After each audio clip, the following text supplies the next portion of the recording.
สวัสดีจ้าพ่อแม่พี่น้องสุภูสุคนกลับมาพ่อกันอีกเช่นเคยจากพี่น้องวันนี้พาพี่น้องมากินข้าวเปียกเส้นนะพี่น้องหรือกล้วยจับนะพี่น้องนะ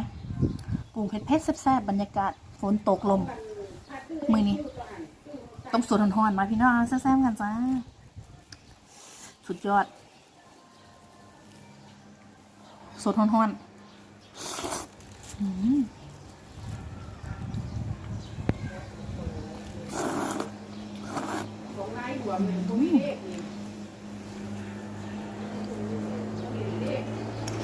เส้นเหนียวนุ่มดี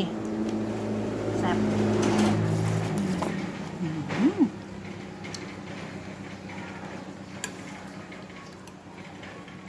หมูเด้ง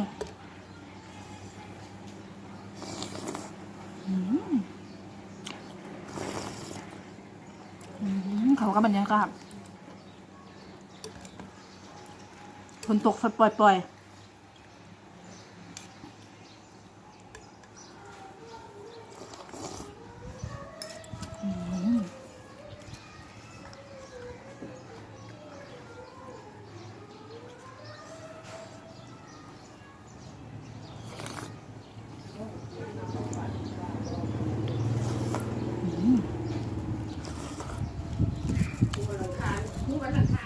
ใส่ลูกชิ้นน้ำจ่า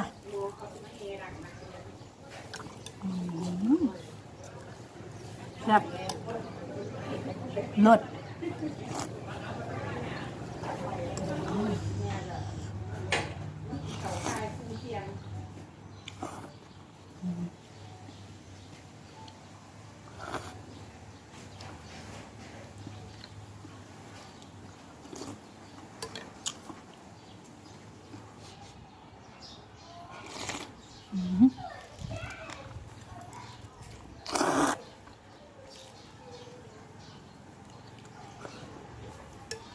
นัวค่ะพี่น้อง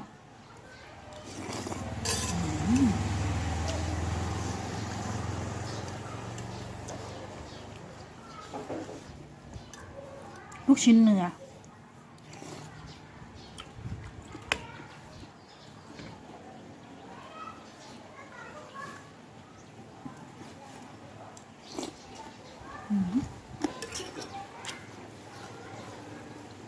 แบบ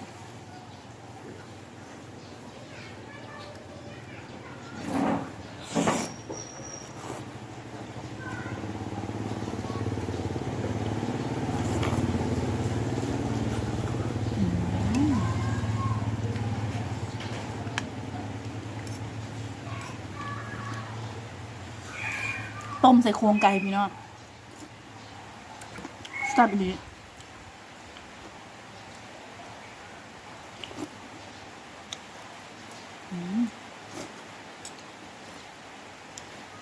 ฝนตกมาอีกแล้วอากาศดีไปแต่นอนให้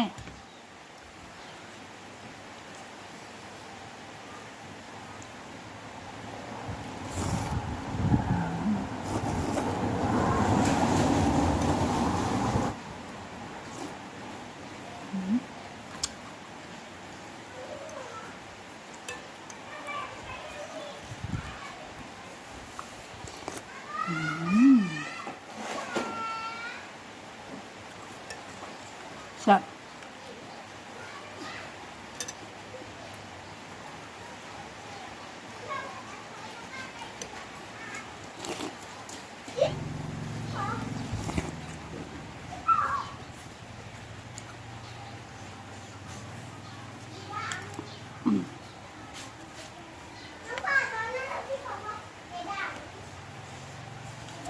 สับพี่น้องกับบรรยากาศฝนตกลิ้น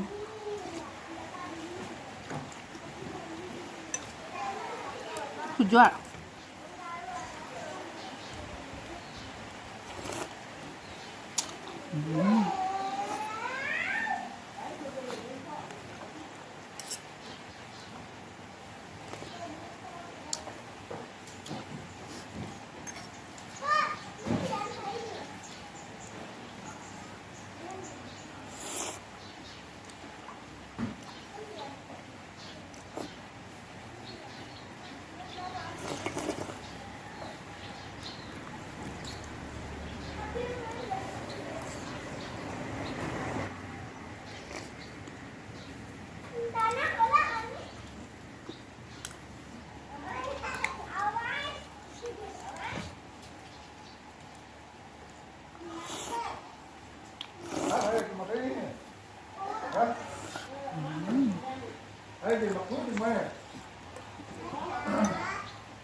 เบิ้ลแล้วพี่น้องเสียบโ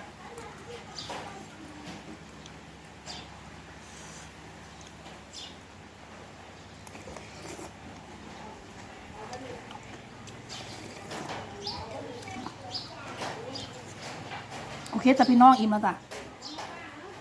เดี๋ยวไปหั่นกระดูกไก่ที่หลังเนาะ